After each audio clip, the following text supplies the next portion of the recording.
Beta blockers అనేది revolution. ఇది కాకుండా ఆ తర్వాత ఈ స్పెర్నోలాక్టోన్ అంటే పొటాషియం స్పేరింగ్ డయూటిక్స్ అని, ఆ తర్వాత SGLT అంటే షుగర్కి కనిపెట్టిన మందులు హార్ట్ ఫెయిల్యూర్ ఇంప్రూవ్మెంట్కి వచ్చాయన్నమాట. ఫస్ట్ డయాబెటిక్ ఆర్నమెంటేరియల్ ఉండేది అది, ఇప్పుడు హార్ట్ కార్డియాలజిస్ట్ ఆర్నమెంటల్ వచ్చే డ్రగ్. ఈ విధంగా pillars of the heart failure drugs వచ్చినాయన్నమాట. ఈ 4 beta blockers, ARNI molecule, potassium sparing diuretics, తర్వాత SGLT ఇన్హిబిటర్స్ అంటారు. ఇది కాకుండా ఇప్పుడు వెరసిగట్ అని వచ్చింది. ఈ 5 now they revolution medical management heart failure. ముఖ్యంగా రివర్సిబుల్ ఇంజరీ అయినప్పుడు హార్ట్ మజిల్ ఇంప్రూవ్ అవడానికి ఇవి మందులు కనుక ఇస్తే వెంటనే ఇంప్రూవ్మెంట్ వచ్చేస్తుంది. 1 yearలో they become normal. Will minimize the drugs and 2 drugs అనేది లైఫ్ లాంగ్ వాడుకుంటూ ఉండాల్సి వస్తుందన్నమాట.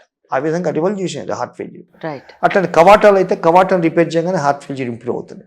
అట్లా గుండె రక్తం తగ్గితే రక్త సరఫరా రెస్టోర్ చేస్తే స్టెంట్స్ యాంజియోప్లాస్టీలో పంపింగ్ ఫంక్షన్ పెరుగుతుంది అన్నమాట.